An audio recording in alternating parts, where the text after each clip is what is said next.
이번 대선 동안 각 후보들의 키워드 딱 한 가지를 꼽으라면 뭘까 준비해봤습니다. 이재명 후보의 키워드는 이겁니다. 파기환송. 대법원이 이재명 후보의 공직선거법 사건을 유죄 취지로 파기환송하면서 대선 레이스 초반에 아주 큰 화제가 됐었죠. 영상부터 만나보시겠습니다. 원심 판결을 파기하고 사건을 서울 고등법원에 환송합니다. 이 정도 판결이 내려졌는데도 대통령 후보를 계속 고집한다면 그 자체가 국민에 대한 중대한 모욕입니다. 후보 자진 사퇴가 상식입니다. 민주당은 책임 있는 정당이라면 조속히 후보를 교체해야 합니다. 상대 정당에서 벌써부터 지금 후보라는 정쟁적 발언을 좀 나오고 있는데요. 정치적 경쟁자들 입장에서는 온갖 상상과 또 기대를 하겠지만 정치는 결국 국민이 하는 것입니다. 국민의 뜻을 따라야 되겠죠. 제가 이 많은 과정 중에 제일 황당한 거였어요. 이거 전혀 친구들 특종일 수도 있는데 그 얘기를 하면 대법원 쪽에 저한테 직접은 안 오지만 이 소통들이 일잖아요. 사람 사는 세상에 이게 없을 수 없거든요. 제가 들은 바로는 빨리 기각해 주자. 깔끔하게. 그랬다고 해요. 파기환송하는 거 보고 제가 정말 황당무계했습니다.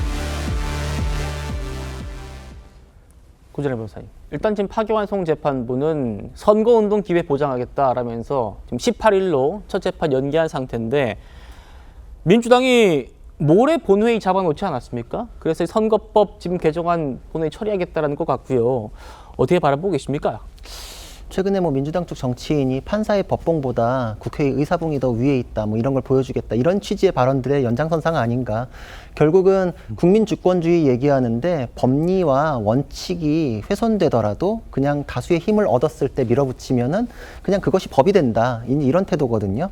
결국은 모든 것이 이제 원칙이 훼손된 채로 앞으로 굉장히 어려운 시절을 겪어야 되지 않나, 이런 우려가 큽니다. 그리고 이재명 후보가 지금 본인의 입으로 저런 얘기를 했다는 것 자체도 굉장히 놀랍거든요. 저게 지금 다른 정치인들이 내가 정보받았다 이런 차원하고 달라요. 왜냐하면 대법원 쪽에서라는 말이 들어갔기 때문에 저거는 공무상 비밀 누설에 대한 혐의를 의심할 수밖에 없거든요. 저거는 이재명 후보한테 직접 왔는지 간접 왔는지 이게 중요한 게 아니라 대법원 쪽에서 나온 정보라는 언급이 있는 상황에서는 그거는 건너서 누군가가 민주당 쪽에 다른 정치인이 듣고 다시 이재명 후보가 들었더라도 대법원 쪽에서 나왔다라는 얘기, 그 얘기부터는 공무상 비밀 누설죄에 대한 부분이 논란이 될 수밖에 없는데 그거를 아무렇지도 않게 저렇게 얘기하셨다는 점에서 굉장히 놀랐고, 그리고 저 발언 뒤에 또 그게 있더라고요. 기각인 줄 알았다. 저 발언이 지금 있었잖아요. 그래서 기각인 줄 알고 빨리 선거하는 걸 좋다고 생각했다라고 본인 발언이 또 있어요. 그러면은 민주당 쪽에서 파기환송된 이후에 우리는 결론에 대해서 불복하는 게 아니라 빨랐던 걸 문제 삼는다라는 거하고도 또 안 맞게 돼요. 그러면은 본인은 깔끔하게 정리되는 줄 알고 좋아했다 그러는 거잖아요. 그럼 여태까지 민주당에서 문제 삼았던 거는 결국은 결론에 대한 불복 아닌가, 이런 얘기가 다시 또 나올 수밖에 없고, 그거를 또 굳이 본인의 입으로 또 논란을 발생시켰다는 게, 이게 이렇게 해도 국민의 지지가 나한테 있으면 이게 지금 어쩌겠어, 법으로 문제되는 거 바꾸면 그만이지, 이런 이제 오만함이 어느 정도 자리 잡은 게 아닌가. 앞으로의 이 더 큰 권력을 갖게 됐을 때의 모습이 어떨지에 대해서 굉장히 우려하게 되는 그런 또 지적입니다. 예, 지켜보겠습니다. 김문수 후보의 키워드도 이어서 보겠습니다. 단일화, 그렇죠. 한덕수 전 총리와의 단일화도 있었고, 그리고 이준석 후보와의 단일화 문제, 이게 이제 경선과 본선 내내 김문수 후보를 따라다녔습니다. 영상으로 이것도 준비해봤습니다. 후보께서 이제 입당도 안 하시고 출마가 확실하지 않은 분하고 어떻게 또 단일화라고, 저는 이해가 잘 안 가고. 저는 제가 단일화를 하시는 것에 동의를 하시면 후보를 경선으로 뽑아놓고 그게 뭐 하는 일이냐.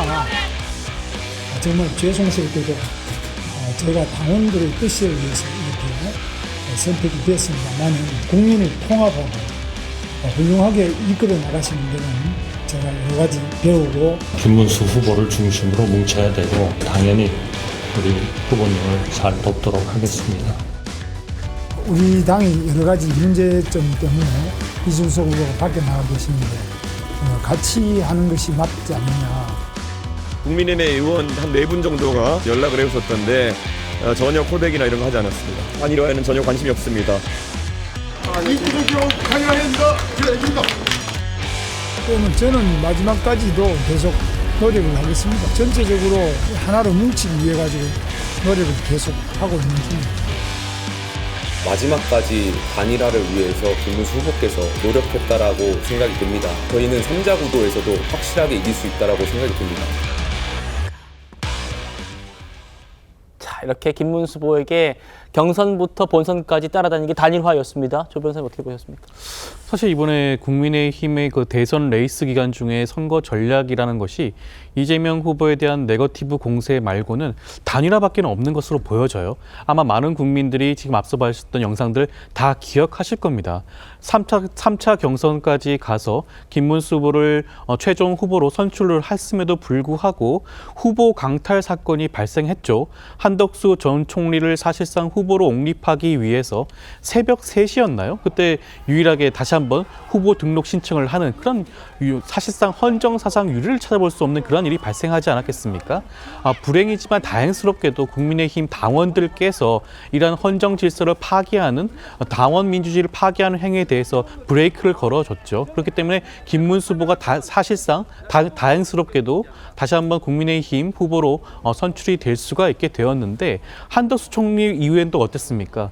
지금 이준석 후보를 향한 구애가 굉장히 적극적이었죠. 지나칠 정도였습니다. 어떻게 보면 이준석 후보는 끝까지 단일화하지 않겠다는 뜻을 밝혔음에도 불구하고 계속해서 이준석 후보에게 단일화를 구애하고 이번 대선에서 그 결과가 좋지 않을 경우에는 보수 진영에서의 그런 책임을 이준석 후보에게 씌울 것 마냥 그러한 여러 가지 공세를 펼쳤죠. 지금 선거일 전날인 어제까지도 김문수 후보의 경우에는 이준석 후보와의 단일화에 대한 그 끈을 놓치지 않았습니다. 예. 이준석 후보에게 투표를 하게 되면 이재명 후보가 당선된다고 하면서 사표까지 얘기를 했어요. 어떻게 보면 김문수 후보를 포함한 국민의힘이 이번 조기 대선을 임하는 과정 자체가 굉장히 전략이 부재한 게 아닌가 생각이 들고요. 적어도 원내 2당 아니겠습니까? 지난 정부에서는 그래도 집권 여당이었습니다. 집권 여당이고 원내 2당이라고 한다면 단일화가 아니라 어떻게 하면 이번 조기 대선 과정에서 국민의 마음을 얻고 실망한 국민 보수 진영을 다독이고 쇄신하고 변화할 수 있는지를 보여줘야 되는데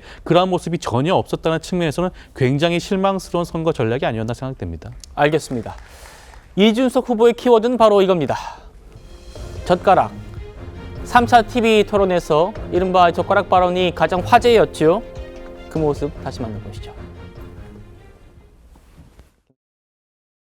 젓가락을 다 이거는 여성 혐오에 해당합니까? 아닙니까? 우리는 당연히 이제 성적인 학대를 한다든가 이런 부분에 대해서는 누구보다 엄격하게 정하고 있습니다. 이재명 후보님 동의하십니까? 시간을 충분히 주고 질문을 하시면 좋겠어요. 동의하시는지만 답하시면 됩니다. 당사자는 혹독한 수사와 재판을 거쳐 벌금 500만 원형을 선고받았습니다. 법적인 책임을 진 것입니다.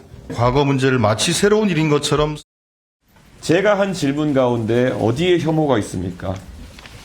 정말 성범죄자로 지탄받아야 할 사람은 누구입니까? 하지만 저는 굴복하지 않습니다. 김 대변인님, 이거 이준석 후보가 사과를 하긴 했어요. 그런데 지금 이 대선 이후에도 이 문제가 이어질 것이 민주당에서 국회의원 제명 추진하겠다고 밝힌 상태 아닙니까? 네, 맞습니다. 일단은 키워드 자체가 저는 조금 의미가 다르다고 생각합니다. 젓가락이라는 표현이 아니라 정확하게 음란 댓글이라고 해주셨으면 좋겠습니다. 키워드가 바뀌어야 된다? 예, 음란 댓글이 맞죠. 이거는 이준석 후보가 직접적으로 얘기한 것이 아니라 이거는 이재명 후보 아드님이 어쨌든 음란 댓글을 단 이 내용을 가지고 검증을 하려던 거잖아요.